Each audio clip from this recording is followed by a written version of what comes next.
How's it going, everybody? My name's Coach Sean. I'm the Director of Athlete Development here at Sogility. The purpose of our video today is to cover strength and conditioning for soccer players, how to run faster, jump higher, and be healthier.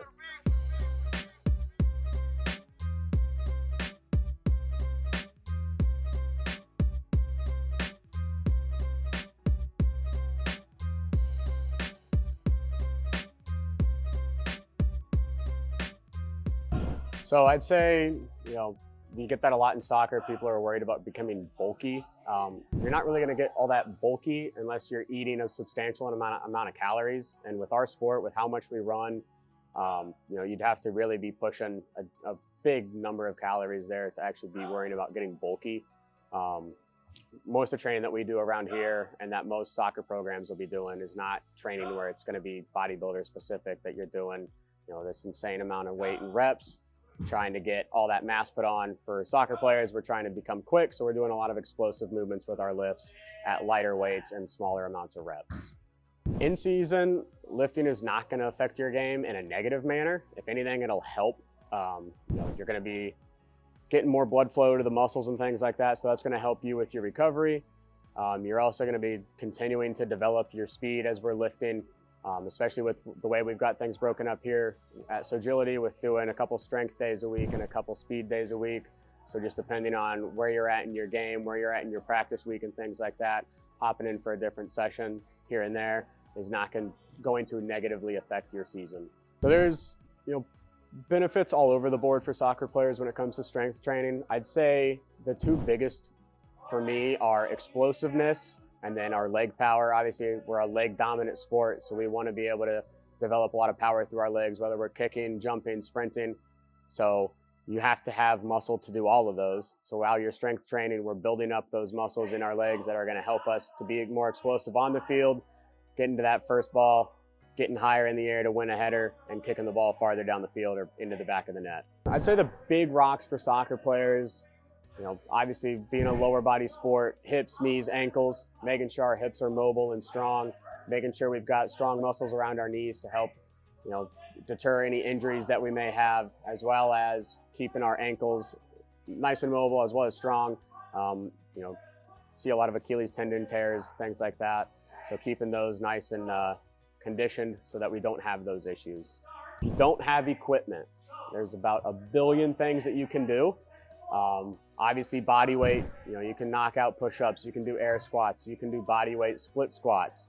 If you're not trying to do a strength day, you can find a hill in your neighborhood or a hill at a park and do hill sprints. You can go for a run outside, run in your backyard, have a parent time you. Everyone's got a timer on their phone these days. You can pick a spot in the distance and try to run to that as fast as you can. And maybe every other week you go out and you see if you've gotten any faster at that one distance. So even if you don't have weight, you don't have bands, there's still plenty of stuff you can do just using body weight and things in your area. So for building speed and agility, I don't build them the same way. I think our speed is going to be more of our explosive movements, so doing plyometrics, things like broad jumps, pogo hops, any kind of deload jump where you're starting with a weight, you go down into a squat to preload those quads. We're letting go of the weight and jumping up as high as we can. For me, on the agility side, agility to me is more of how fast can we react to things in our environment. So when I'm doing agility drills, I like to take the kids out back or onto the field here at Sogility and give them different cues. Okay, I'll put a hand up and you got to sprint that direction, or I'll point a different direction, you got to adjust and go that way. Getting kids through ladder drills. We do ladder drills at the beginning of every AD session here. So those are probably the two biggest ways for me to build speed and agility. My top 3 to 5. All right, well, my first one is going to be more of a rehab exercise. I like doing a deficit lateral lunge to help build some knee strength. That's top of mind no matter what we're doing. My second one is going to be any kind of squat, whether we're doing a goblet squat, a barbell squat, or a sumo squat. It just hits the whole lower body altogether. As you're getting into heavier weights, you're kind of engaging your core a little bit too, which is important for us as well. Probably my third one I'd have to say is plyometrics. So taking the weights out of it altogether, broad jumps, single leg broad jumps, lateral bounding, anything that's going to be developing some lower body explosiveness. I think the biggest mistake that I see players making in the gym is being timid about adding weight to their exercise. I'll see kids that they've got great form on some body weight stuff, so I okay them to progress onto some weighted stuff, and then they get kind of timid. Well, can I have like a 5-pound dumbbell? And sure, you can start with a 5-pound dumbbell, but if you do all your reps and they're perfect form, I'm going to load you a little bit heavier. And then they get nervous because they're afraid that going back to the beginning of this, we're worried about becoming big and bulky, and that's just not the case for the way that we're training. So yeah, I'm constantly adjusting the workout scheme for the week as well as the whole month. I'll come in with a whole month written out, and every day I change something about it, just depending on the age that we have. So, for the older kids, they've probably got a little bit higher of a training age if they've been around Sogility for a while, or if they're at a high school where they've got a strength coach. So for those older kids, I'll have them do heavier weights, maybe even some more reps here and there. While the lower kids, I'm going to have them focusing more on form, worrying about getting into a good position before we're loading that exercise. Same thing if we're coming in, in and out of season, adjusting constantly. So for me, my big one, I prefer training post games. Whether that's 1 or 2 days after your game. Sure, your legs may still be a little sore, but once you get your legs moving, whether we're doing some, a speed day here or a weight strength training day here, that's going to move some of that lactic acid out of those legs. It's going to help you recover a little bit quicker. So when it comes to recovery, hydration's a huge one for me. We're always told growing up, you got to drink X amount of water per day, and I'm big on that. Always have water with you before games, after games, during games. Take as many water breaks as you're allowed during the game. If you come off at halftime, make sure you're getting some sips. When you get out after the game, getting some water in you, some electrolytes, Gatorade, Powerade, whatever it may be. From a gym standpoint, coming to Sogility, use our recovery room, do a session. The sooner you can get your legs moving, the sooner that acid that's built up in there is going to work its way out, and that soreness will start to dissipate. So for me, the way that I choose when to load people is when they can demonstrate that they can do an exercise correctly. So even if it's something like an overhead press, I want them to be able to get their arms into a correct position where we're not worrying about shoulder issues. If we're doing a squat variation, I want them to prove that they can get down to a comfortable depth where they're still getting in a lot of work, but not putting their knees in a vulnerable position as well as their upper and lower backs. So for me, once you've proved that you can get to a certain position with each lift, then I'll start to load you a little bit heavier. And if things are too easy, then I'll bump you up to the next level of weight that we have, or I'll increase the number of reps that you're doing until you're comfortable at that weight. So for me, anytime people are getting started, I like to keep it simple. We'll do agility rings. That gives me a great chance to see how your body moves. We go through a bunch of different variations, so I can see you doing high knees.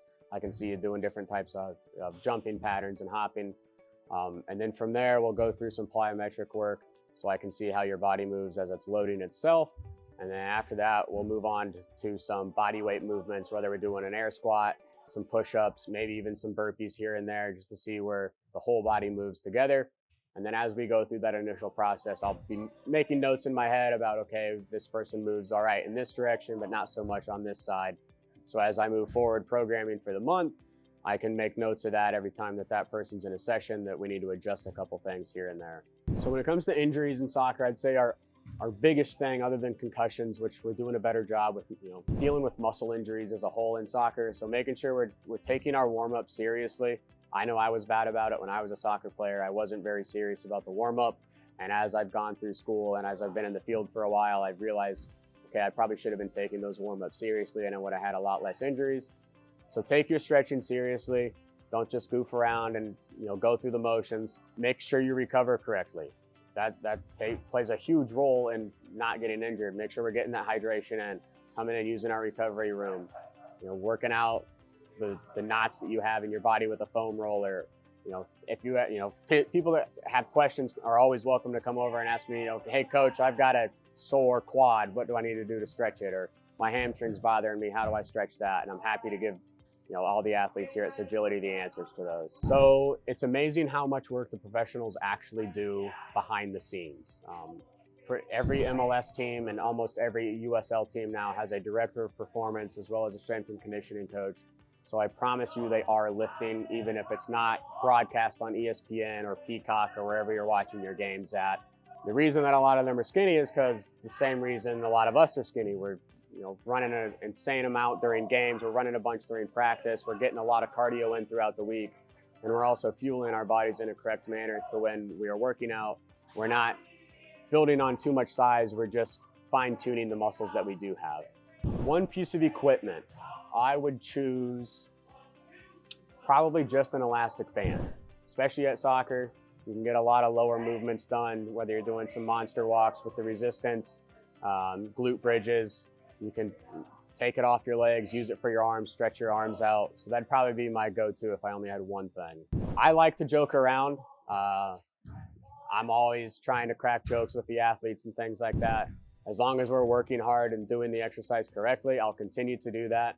I will admit any embarrassing thing that I have done in a weight room over time, and I promise you that list is longer than yours is right now. Cracking jokes, making fun of myself, poking fun at other trainers here and there if they're in a good mood that day. On the diet side of things, protein's going to be a big one for soccer players. We need to build all that muscle back up. So trying to take in at least 1 gram of protein per pound of body weight that you have each day, so that we're not deteriorating our muscles, we're continuing to build them up.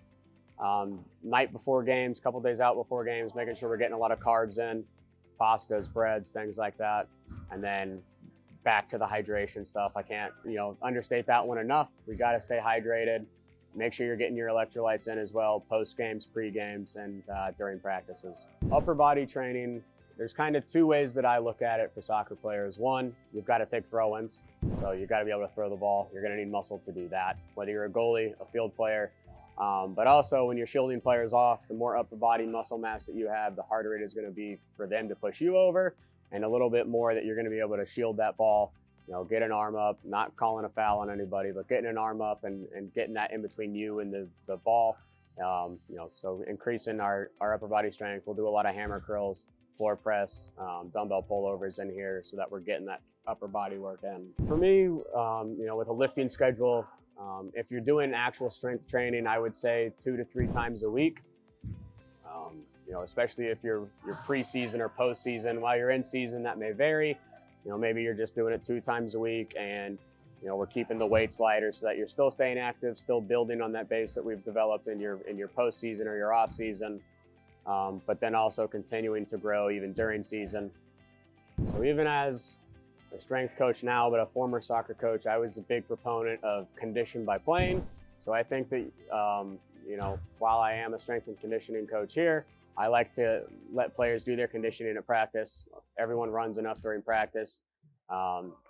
Every once in a while, I'll toss a parachute on and I'll race a couple kids here and there, but that's going to develop a little bit more speed work, a little bit more sprint capacity in us and things like that. So I like to stick to more speed movements here rather than conditioning for the most part. The 2 biggest ones for me on that are going to be leg extensions and hamstring curls. Those are the 2 main muscles that you're going to use when you're kicking a soccer ball. So developing the front of your legs where your quads are at, the back of your legs where your hamstrings are at, as well as just practice. If you're working with me, I like to get broad jumps in. Those are going to develop a lot of lower leg power, so we're able to explode out, whether we're chasing down a ball or making a through ball, chasing a defender down to getting back. So we're getting the broad jumps in, and then if we have the weather, if Indiana cooperates, I like to go out back and do parachute runs. Just a quick burst of speed, got a little tension on you from the parachute. Those are both going to develop your speed. If you're not at Sogility and you're trying to develop speed, find a hill. Hill sprints will really do that for you. They'll get you winded, so you'll get your conditioning piece in as well, but that'll definitely help with your sprint development. Can't ever go wrong with some ladder work. There's a billion different variations you can do running through ladders. So ladder work's a big one. If you've got a dot mat, or even just draw yourself 5 dots on some concrete with chalk, doing different hopping variations, things like that. As well as being quick with reacting to different stimulus within your environment, whether it's a coach blowing a whistle, a parent blowing a whistle, or somebody doing something as simple as just clapping their hands and then you change directions. When it comes to shielding the ball, obviously we're going to want some of that upper body strength so that we're not getting pushed over from the top as much, but we also want to have our lower body developed pretty strong as well. So making sure that our knees are comfortable in a bent position so that we're keeping our center of gravity low, so we're developing a lot of quad muscle, doing goblet squats, split squats, lunges, as well as, squat jumps, things like that, stuff where we're getting that full flexion of the knee.